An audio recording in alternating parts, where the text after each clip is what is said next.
ఒకనాడు పరమశివుడు అమ్మవారు పడుకునేటటువంటి అయ్యవారు అమ్మవారు కలిసి పడుకునేటటువంటి శయనాగారానికి వచ్చారు. హంసతూలికా తల్పం మీద అమ్మవారు కూర్చునుంది. సంతోషంగా దగ్గరికి వచ్చి పార్వతి అనబోయి గోత్రస్ఖలనం చేశారు. గోత్రస్ఖలనము అంటే భార్య పక్కన ఉండగా పొరపాటున ప్రియురాలి పేరు పలకడం. గంగా అన్నారు. అనేసరికి అమ్మవారికి ఎక్కడ లేని కోపం వచ్చింది. ఇలా చూసింది, ఓహో మనసులో ఆవిడ్ని పెట్టుకుని నా దగ్గరికి వచ్చావన్నమాట అని. ఇలా చూసేసరికిట అలాంటి సమయంలో భర్తకి ఏం చెయ్యాలో తెలియక చెయ్యకూడని పని చేసేస్తాడు. ఏం చేసేస్తాడు? గభాలన ఏమనుకోకేం పొరపాటు అయిపోయిందని గబుక్కుని కాళ్ళు పట్టుకున్నట్ట. అందుకని ఆ కాళ్ళు రెండు ఇలా పట్టుకుందామని తలొంచేట. ఉంచేటప్పటికీ అమ్మవారికి ఎక్కడ లేని బాధ వచ్చేసిందట. నా దగ్గరికి వచ్చి గోత్రస్ఖలనం చేస్తావా అని చరణ కమలే తాడ ఎతితే ఆ పాదం పెట్టి ఒక్క తన్ను తన్నింది లలాటం మీద. అది శంకరాచార్యుల వారు తన్ను తన్నింది అనరు. ఎంత గొప్పగా మాట్లాడారంటే కలువ పువ్వు పెట్టి ఇలా కొట్టినట్టు తగిలింది ఆ పాదం. తగిలితే చిత్రం ఏమిటంటే కాలు ఇలాగే కదా అంది అనేటప్పటికీ ఎవరో పక పక పక పక నవ్వినట్టు వినిపించిందిట. ఎరా ఇది నా ప్రణయం జరిగేటటువంటి గది కదా, ఇది ఏకాంత మందిరం కదా, ఇందులో ఎవరు ఉండరు కదా, మావిడ దగ్గర నేను గోత్రస్ఖలనం చేస్తే మావిడ నాలలాటం మీద పాదం పెట్టి తన్నడం కొంప తీసి ఎవడైనా చూశాడా అనుకున్నారట. అని చుట్టూ చూశారట, ఎవ్వరూ కనపట్లేట. చూడవలసిన వాడు చూసేశాడు. ఎవరు చూశాడు? అనంగుడు మన్మధుడు చూశాడు ఈ విషయాన్ని. ఆయన ఎప్పుడు అమ్మవారి దగ్గరే కదా ఉంటాడు, మహాభక్తుడు. చూసి ఆయనకి అయ్యవారి మూడో కన్ను అంటే మహాకోపం కాల్చేశాడని. దాన్ని తన్నేవాడు ఎవడైనా ఉంటాడా అని చూస్తున్నట్ట. చూశాడు సందర్భాన్ని. ఆహా అమ్మవారి కాలెత్తుతోందని వెళ్ళి గబగబా అమ్మవారి పాద మంజీరవలను పట్టుకున్నట్ట. ఆవిడ ఇలా అందంతే కానీ గజ్జలు మాత్రం గల్లు గల్లు గల్లు గల్లు అన్నట్టు. ఎందుకని? మన్మధుడు ఉన్నాడు, వాటిని మోగించాడు. అందుకని చిరాదంత శల్యదహన కృతమున్మూలితవత అని తులా కోటిక్వాణై కిలికిలితమీశాన రిపుణ ఎవరో నవ్వినట్టు అయిందిట. ఎవరు నవ్వారు? మన్మధుడు నవ్వాడు. ఇది నిజమని మీరు అనుకుంటున్నారేమో. అలా చెప్పి ఇందులో ఎంత గొప్ప యోగ రహస్యాన్నో పెట్టేశారు శంకరాచార్యుల వారు. అందులో షట్చక్ర భేదనం, కుండలిని విద్య, కుండలిని కదపడం అన్నీ ఉన్నాయి. సభాముఖంగా అసలు దాన్ని వ్యాఖ్యానం చేయకూడదు. కానీ ప్రణయ రోషంతో పరమశివుడు ఒకనాడు అమ్మవారి పాదముల దగ్గర వంగినటువంటి సన్నివేశాన్ని మనకి జ్ఞాపకం చెయ్యడం కోసమని అలా ఆయన వంగితే ఏమవుతుందిట? అమ్మవారు బాగా తృప్తి చెందాలంటే ఏమవ్వాలి? అమ్మవారికి సరోష గంగాయాం, ఆవిడికి ఎప్పుడు ఈ గంగ ఒకటి ఉంది కదా మనస్సులో. అందుకని శంకరుడు ఏం చేశాట? ఇలా తల వంచాట. వంచితే యయౌ పాద్యం పాద పశుపతి జటాజూట తటిని, శంకరుడి తలలో ఉన్నటువంటి గంగ చేత కడగబడ్డాయిట పాదాలు. ఇది బాహ్యమైనటువంటి కథ. శంకరుడు తలెందుకు ఉంచుతాడు అమ్మవారి పాదాల దగ్గర అని మనకు అనుమానం వస్తుందేమో అని. అసలు రహస్యం వేరందులో. అసలు వేరొక రకమైన వ్యాఖ్యానం అయితే అసలు రహస్యం ఏమిటో తెలుసా అండి? పరమశివుడి యొక్క పాదములను, పరమశివుడి యొక్క శిరస్సుని దర్శనం చేయడానికి బ్రహ్మగారు విష్ణువు రెండు వైపులకి వెళ్ళారు. కనిపెట్టలేకపోయారు. అమ్మవారి దగ్గర మీకు మొట్టమొదటి రోజు నుంచి చెప్తున్నాను, మహాకామేశ్వరుడిగా ఉన్నటువంటి వాడు అమ్మవారి యొక్క భర్తాస్వరూపం. కానీ హరుడని పేరు పొందినవాడు, శివుడిని పేరు పొందినవాడు, రుద్రుడిని పేరు పొందినవారు అమ్మవారి పాదముల దగ్గరికి వచ్చి నమస్కారం చేస్తారు. అందుకని ఆ స్వరూపంతో నమస్కారం చేసినప్పుడు ఆయన కూడా త్రిమూర్తులలో ఒకడై ఉంటాడు. అందుకని ఆయన యొక్క శిరస్సులో ఉన్న గంగ చేత కడగబడేటటువంటి పాదములు ఆ పాదములు. ఇప్పుడు మీరొక్క విషయాన్ని జాగ్రత్తగా గుర్తుపెట్టుకోండి. శంకరాచార్యుల వారు ఈ మాట చెప్పడంలో ఉన్న గొప్ప రహస్యం ఏమిటో తెలుసా అండి? ఇవి మీరు ధ్యానంలో అనుభవించవలసిన శ్లోకాలు. ఎప్పుడైనా మీ మనస్సు లయమై ధ్యానం చేశారనుకోండి, శృతీనాం మూర్ధానో దదతి తవయౌ శేఖరతయా, అమ్మవారి పాదాలు రెండు తెచ్చి మీ తల మీద పెట్టింది అనుకోండి. నిజంగా అమ్మ పాదాలు రెండు మీ తల మీద పెట్టేటప్పటికి మీరు ఎంత పొంగిపోతారు.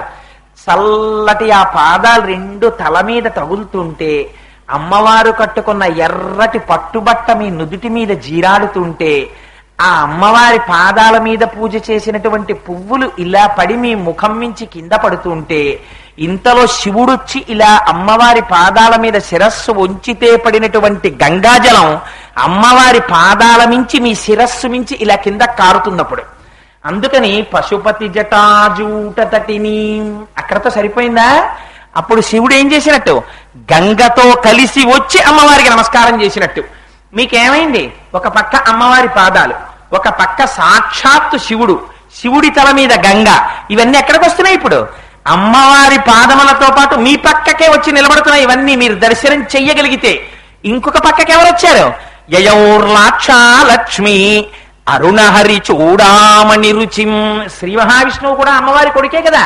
అందుకని విష్ణుమూర్తి వచ్చారట. వచ్చి ఆయన ఏం చేశారు? యయోర్లాక్షాలక్ష్మి. ఇది ఒక విచిత్రమైన మాట.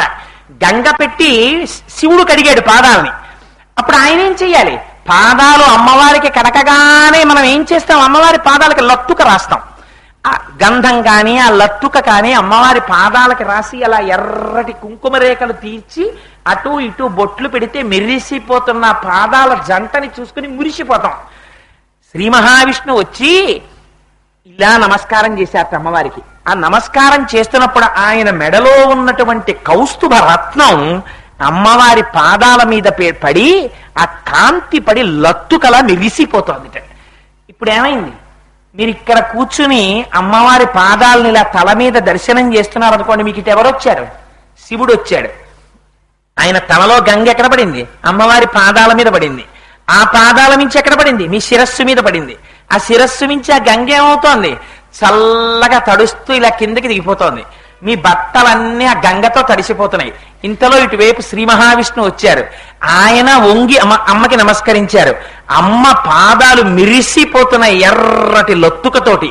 ఆ మెరిసిపోతున్న కంటికి ఒక గుణం ఉంది. ఇలా మీరు మూసిన బయట లైట్ వేశారనుకోండి, ఇక్కడ వెలుతురు కనబడుతుంది. ఆ కౌస్తుభమణి కాంతి మీ కన్నులలోకి ప్రసరిస్తుంది. ఆ దర్శనంతో మీరు ఒక్క 5 నిమిషాలు ధ్యానంలో కూర్చోండి. మనసు ఎంత లయమైపోయి ఎంత పాపరాశి ధ్వంసమైపోతుంది. మీరు గంగలో స్నానం చేసేసిన ఫలితం వచ్చేట్లా. యయోర్లాక్షాలక్ష్మి, రహస్యంగా లక్ష్మీనామాన్ని వాడేశారు. లక్ష్మీ సహితుడై శ్రీ మహావిష్ణువు నమస్కరిస్తున్నారు. గంగతో పరమశివుడు నమస్కరిస్తున్నారు. శ్రీ మహావిష్ణువే వచ్చి నమస్కరిస్తుంటే ఆయన నాభికమలంలో పుట్టిన బ్రహ్మగారు ఊరుకుంటారా? బ్రహ్మగారు వచ్చినట్టే. కోటేశ్వరరావు గారు కుటుంబం అంతటితో వచ్చారండి. వారు వారి భార్య ఇవాళ అక్కడ ఎదురుగుండా కుర్చీలు వేశారు, కూర్చున్నారు. అంటే ఇంకా నా కొడుకు గురించి చెప్పక్కర్లేదు, వాడు వచ్చినట్టే. పూజలో నా కొడుక్కి వివాహం అయ్యే వరకు ఏంటి? ఆత్రేయ గోత్రోద్భవస్య కోటేశ్వరరావు శర్మనామధేయస్య సకుటుంబస్య సమాంధకస్య అంటే నా కొడుకు నా కూతురు అందరూ వచ్చేస్తారు అందులోకి. అలాగే లక్ష్మీదేవితో కలిసి శ్రీ మహావిష్ణువు వచ్చారంటే ఆయన నాభికమలంలోంచి పుట్టినటువంటి బ్రహ్మగారు వచ్చేసినట్టే, సరస్వతీదేవి వచ్చేసినట్టే. చతుర్ముఖాలతోటి 4 తలలు తగిలేటట్టుగా ఆయన ఇలా తిప్పి నమస్కరిస్తుంటారు. తెల్లటి సరస్వతీదేవి వచ్చి అక్కడ నిలబడి నమస్కారం చేస్తూ ఉంటుంది. ఇప్పుడు వీళ్ళందరూ మీ చుట్టూ ఉంటారు. మీరు మధ్యలో కూర్చుని నమస్కరిస్తుంటారు. ఇన్ని శ్వాసలు ముక్కుకి గుబాళించేస్తుంటాయి. మనస్సు ఎంత ఆనందాన్ని పొందేస్తుంది చూడండి. ఈ పాదములను నేనా అమ్మా వెతుక్కో, నా పాదముల యొక్క వైభవం అటువంటిది. అటువంటి పాదాలని నేను పట్టుకున్నానని చెప్పనా? ఎంత అబద్ధమమ్మా. అందుకని నేను అన్నమ్మా ఆ మాట. ఆ పాదాలు నాకు ఎవరివ్వాలి? నేను పట్టుకోవడం ఏంటమ్మా? నువ్వు తెచ్చి పెట్టాలి నా తల మీద. ఎందుకు పెట్టాలి?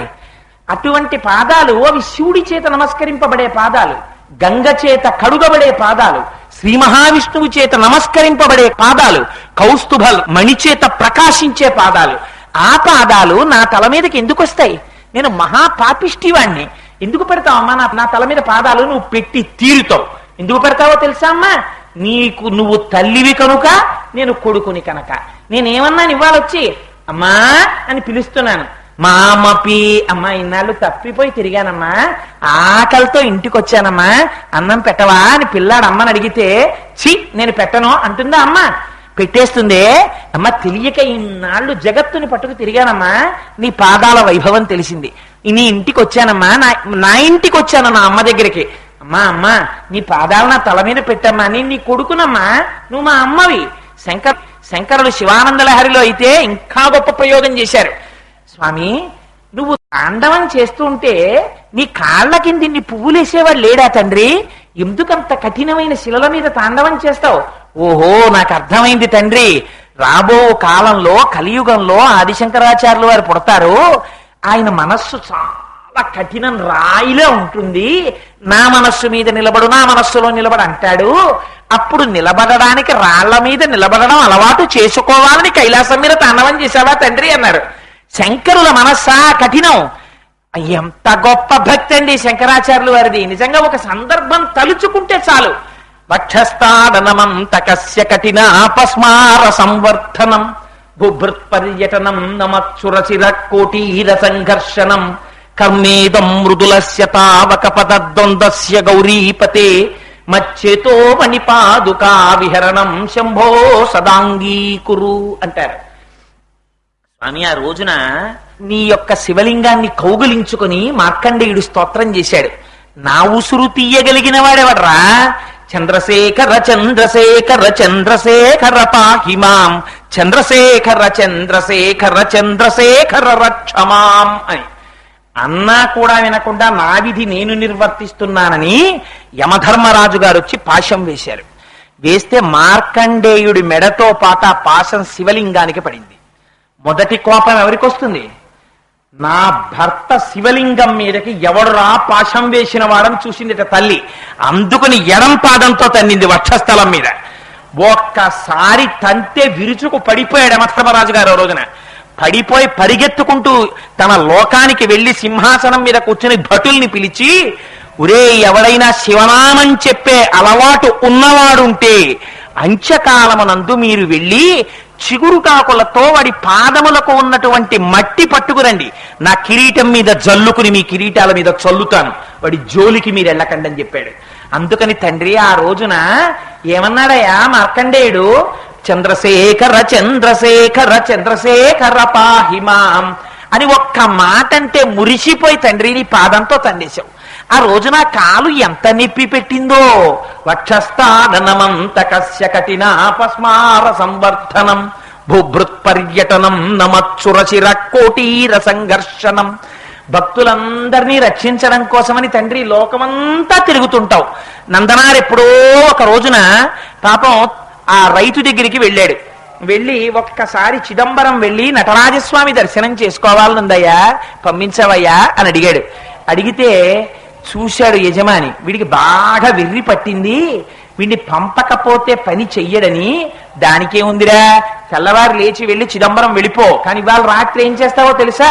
మనకున్న 150 ఎకరాల పొలాన్ని దున్నేసేయి, పకి నీరు పట్టేసేయి, విత్తనాలు తెచ్చి చల్లేసేయి, మొక్కలు పెంచేసేయి, పంట పండించేసేయి, కంకులు కోసేయి, రాత్రి చల్లించేయి, ధాన్యం పట్టేయి, బస్తాలకెత్తేయి, ఇంటికి తెచ్చేయి, గదిలో పెట్టేయి, తాళాలు నాకు ఇచ్చి చిదంబరం వెళ్ళిపోవాలి.